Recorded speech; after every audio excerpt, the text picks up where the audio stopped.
One of the crazier stories from the NFL draft in 2025 was quarterback Shedeur Sanders getting prank called on day 2 of the NFL draft on a phone that only NFL executives had the number of. We all know that Shedeur Sanders, one of the top prospects in the 2025 NFL draft, falling all the way to the 5th round, was one of the biggest storylines this year, after potentially being a first-round pick where a lot of people thought he was going to go. But one of the other main storylines from the surprise fall of Shedeur Sanders on draft boards was a prank call to Shedeur Sanders, essentially getting his hopes up about to get drafted, which ultimately ended up being a prank.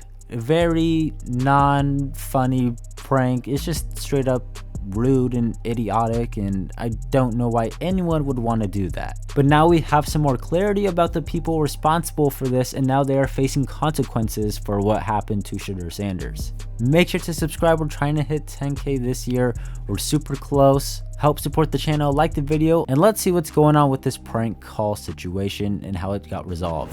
The biggest draft story in 2025 was Shedeur Sanders falling in the draft all the way to the 5th round and finally being picked by the Cleveland Browns, after many had thought that he would be a first-round pick, worth a second-round pick, but no, he went all the way in the 5th round. But a pretty big contender for the biggest draft story this year was the prank call that Shedeur Sanders received on day 2 of the NFL draft. And what makes this a big story is that Shedeur Sanders bought a whole separate phone specifically for the draft, and only NFL executives had this phone number. Nobody had the number. That's what I'm saying. The number was only in the email thread that the NFL sent out to only teams.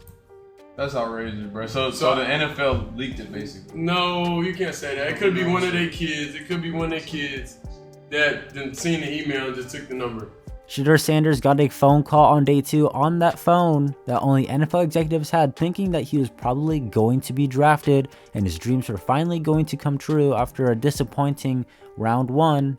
Only for his hopes and dreams to be shattered in that moment over a prank call by someone impersonating Saints general manager Mickey Loomis. And I don't know what's worse, the prank call itself or someone actually trying to impersonate Mickey Loomis. Who would want to do that? Regardless though, the prank was stupid, it should not have happened, and it was very childish, and that's what Shedeur Sanders had to say about the situation as well. He said it didn't bother him, the negativity doesn't bother him, but it was very childish of whoever did this prank call to do it. This wasn't just the case though for Shedeur Sanders. There was actually a lot of prank calls going around this year, which I don't remember happening really in any other year of the NFL draft. Colts tight end Tyler Warren said he got a prank call from someone on day 1 of the draft. Same with Giants edge rusher Abdul Carter saying he got a prank phone call from the Jacksonville Jaguars, but he just ignored it. Same with Bills tackle Chase Lund, who said he got like 4 to 5 prank calls. And the same with the Eagles quarterback Kyle McCord. A consistent theme of prank calls happening on draft nights, which I don't exactly remember happening really any other years. But given the status of Shedeur Sanders, his last name, and all the cameras that were around him and involved, that's why his prank call specifically is the one getting the most publicity. The NFL took it into their own hands after the prank call went viral all over social media and investigated the prank call, as Sanders only gave his number to NFL executives and it was a whole new phone. So that means one team, a staff member, a coach, a general manager, someone within NFL buildings leaked this phone number and got that information out there, and obviously they're not supposed to do that. Or someone did not do a good enough job of protecting that information about Shedeur Sanders, and that's exactly what happened. The son of Falcons defensive coordinator Jax Albrecht, admitted to the prank call made to Shedeur Sanders during the NFL draft and apologized in an Instagram post on Sunday. Jax Albrecht is the son of the Falcons defensive coordinator, and that is how the information of Shedeur Sanders got leaked. This was what he had to say. On Friday night, I made a tremendous mistake, Shedeur. What I did was completely inexcusable, embarrassing, and shameful. I'm so sorry I took away from your moment. It was selfish and childish. I could never imagine getting ready to celebrate one of the greatest moments of your life, and I made a terrible mistake and messed with that moment. Thank you for accepting my call earlier today. I hope you can find it in your heart to forgive me. This was the apology from Jax Albrecht, who for whatever reason, not only did he do the stupid prank phone call, but he had someone record him doing it.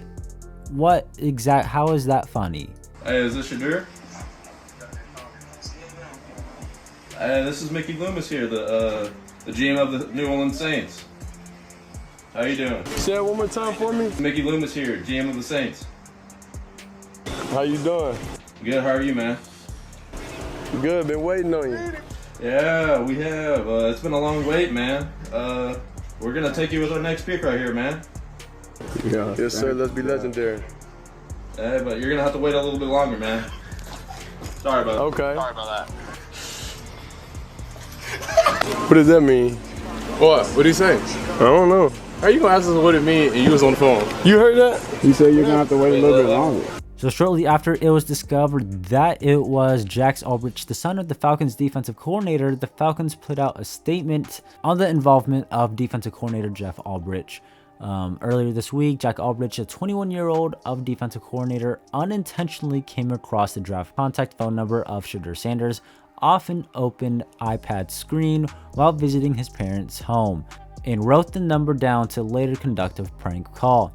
So he was visiting his parents. The Falcons defensive coordinator was like in his office or something, went to go get food or water or something, bathroom, left the iPad open with the contact information, and his son saw that, wrote it down to later on use in a prank call. That's just pure stupidity.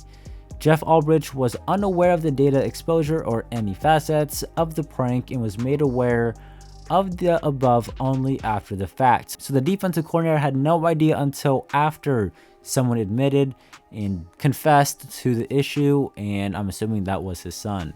The Atlanta Falcons do not condone this behavior and send our sincere apologies to Shedeur Sanders and his family, who we have been in contact with to apologize to, as well as facilitate an apology directly from Jax to the Sanders family. And Jax in that Instagram post said he got in contact, accepted his call, and apologized. So he got in contact there. They've also been in contact with the NFL to continue to cooperate fully with any inquiries we may receive from the NFL League office. They are reviewing all protocols and how to get better and update necessary things so this doesn't happen again. That's the statement from the Atlanta Falcons. Now we know exactly what happened. iPad was open. 21-year-old son came in, got the information, did a prank call, and that's how Shedeur Sanders' number got leaked. All of this took place between Friday to Sunday night. A pretty hectic few days, I'm sure, for all parties involved. But now we have a resolution now on Wednesday about this whole situation. On Wednesday, the Falcons defensive coordinator Jeff Albrecht apologized publicly at a press conference for the actions of his son, and more importantly, for him not doing a better job of protecting that information. We got a clip up right here of the press conference. Let's see what he had to say. First of all, I'd like to publicly apologize to Shedeur and the Sanders family for what occurred. Second of all, I want to publicly apologize to Mr. Blank, Terry Fontenot, Raheem Morris, and the entire Falcons organization. My actions of not protecting confidential data. He's taking responsibility for not protecting very important information better. Good for him taking accountability for that. Inexcusable. My son's actions were absolutely inexcusable. And for that, we are both deeply sorry. The NFL has taken action, and I fully respect the punishment. We take full responsibility, my son and myself, and we will not be appealing the fine in any way. Going forward, I promise my son and I will work hard to demonstrate we are better than this. Again, I'm deeply sorry for our actions. So that's what Jeff Albrecht had to say about the situation, took accountability for it, and said his actions and his son's actions were inexcusable, more so the son's than his, in my opinion. But regardless, he needs to do a better job of not just leaving that information out as well. Adam Schefter did report that the Falcons don't plan to take any action against Jeff Albrecht themselves as an organization, as in fire him, let him go. But all they want to do is make sure that this doesn't happen again and make sure that the protocols they use in the future are better so this doesn't happen to any future draft prospects. So while the team isn't necessarily taking action against Albrecht or punishing him, Albrecht and the Falcons organization did get punished by the NFL though for the incident that took place. The NFL fined the Falcons $250,000 and defensive coordinator Jeff Albrecht $100,000 for failing to prevent the disclosure of confidential information and distribute it to the club in advance of the NFL draft. So there was punishment for these actions. The Falcons get fined. To them, that's a small amount of money as an organization and a franchise.